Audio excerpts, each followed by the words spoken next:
কেএফসিতে চাকরির জন্য ইন্টারভিউ দিতে গিয়েছিলেন ২৪ জন। ২৩ জনের চাকরি হলো, কিন্তু বাদ পড়লেন মাত্র একজন। সেই মানুষটি ছিলেন আজকের বিলিয়নিয়ার জ্যাক মা। পুলিশে চাকরির জন্য ৫ জন ইন্টারভিউ দিলেন, ৪ জনের হলো, বাদ পড়লেন সেই একই মানুষ। হার্ভার্ড বিশ্ববিদ্যালয়ে ১০ বার আবেদন করে ১০ বারই প্রত্যাখ্যাত হয়েছিলেন তিনি, কিন্তু আজ সারা বিশ্ব তাকে চেনে আলিবাবার প্রতিষ্ঠাতা হিসাবে। স্বাগতম আপনাদের দ্য ফাইটার্স ভয়েস বাংলাতে। আজ আমরা জানব এমন একজন যোদ্ধার গল্প, যার জীবন আমাদের শেখায় যে প্রত্যাখ্যান মানেই শেষ নয়, বরং এটি বড় কোনো অর্জনের শুরু মাত্র। চীনের এক অতি সাধারণ পরিবারে জন্ম জ্যাক মায়ের।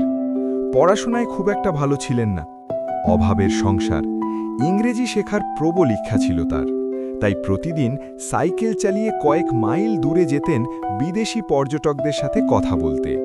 টানা ৯ বছর তিনি বিনামূল্যে গাইড হিসেবে কাজ করেছেন, শুধু ইংরেজিটা শেখার জন্য। কিন্তু ভাগ্য যেন বারবার তার সাথে উপহাস করছিল। চাকরি খুঁজতে গিয়ে তিনি বারবার হোঁচট খেয়েছেন।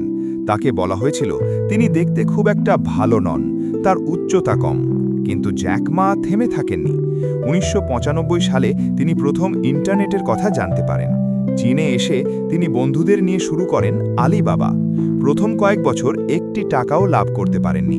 লোকে তাকে পাগল বলতো। কিন্তু জ্যাক মা জানতেন তিনি কি করছেন। তিনি তার সহকর্মীদের বলতেন, আজ কঠিন, কাল আরও কঠিন হবে, কিন্তু পরশু হবে সুন্দর সকাল। তার সেই ধৈর্য আর জেদই আজ আলিবাবাকে বিশ্বের অন্যতম বড় ই-কমার্স প্রতিষ্ঠানে পরিণত করেছে। যে মানুষটি একসময় পুলিশের চাকরি পাননি, আজ তিনি বিশ্বের হাজার হাজার মানুষকে চাকরি দিচ্ছেন। বন্ধুরা, জ্যাক মায়ের এই গল্প থেকে আমরা কি শিখলাম? যদি আপনার পকেটে টাকা না থাকে, যদি সমাজ আপনাকে পাত্তাও না দেয়, তাতে কিচ্ছু যায় আসে না।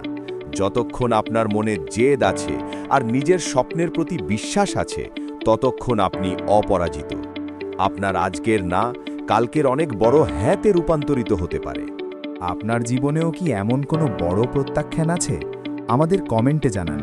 আপনার লড়াইয়ের গল্প অন্য কাউকে সাহস দিতে পারে। ভিডিওটি ভালো লাগলে লাইক দিন এবং সাবস্ক্রাইব করে আমাদের এই যোদ্ধা পরিবারের সাথে যুক্ত থাকুন। আমি থাকব আপনার পাশে। লড়তে থাকুন, জিততে থাকুন।